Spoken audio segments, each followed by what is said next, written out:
வேர்க்கடலையோடு தக்காளி சேர்த்து துவையல் பண்ணால் நல்லா இருக்குங்க. இந்த துவையல் களிக்கு நல்லாயிருக்கும், சாதத்தோடு சேர்த்து சாப்பிட்டா நல்லாயிருக்கும், இட்லி தோசைக்கும் நல்லாயிருக்கும். நீங்களும் செஞ்சு பாருங்கள்.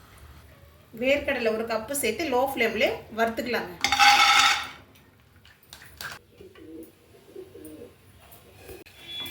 வேர்க்கடலை வறுபட்டுடுச்சுங்க. இப்போ தட்டுக்கு மாற்றி ஆற வச்சுக்கலாம். வேர்க்கடலை ஆற வச்சு தோலிக்கலாம்.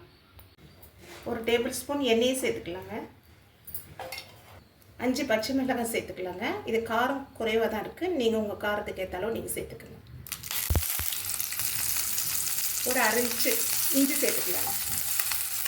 பச்சை மிளகாய் இஞ்சி பாதி வதங்கின பிறகு ஒரு பெரிய சைஸ் தக்காளி கட் பண்ணி சேர்த்துக்கலாம்.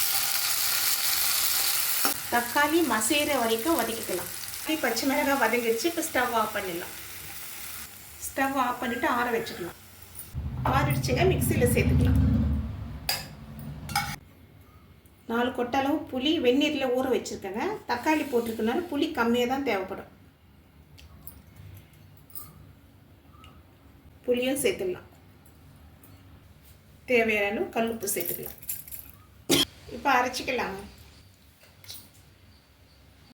வேர்க்கடலை சேர்த்துடலாங்க. இதில் மிக்சியில் 4 பல்லு பூண்டு சேர்த்துக்கலாங்க. ஒரு அரை ஸ்பூன் சீரகம் சேர்த்துக்கலாம்.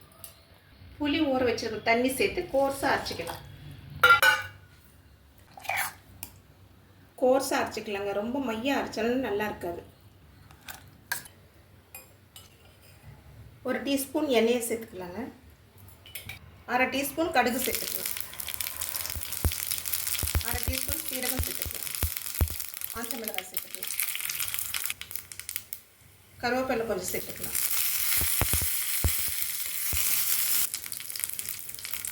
மீடியம் சைஸ் வெங்காயம் ஒன்றுங்க. இந்த மாதிரி பெரிய துண்டுகளாக சேர்த்துக்குங்க. ஒரு நிமிஷம் வதக்கிட்டு ஸ்டவ் ஆஃப் பண்ணிடுங்க.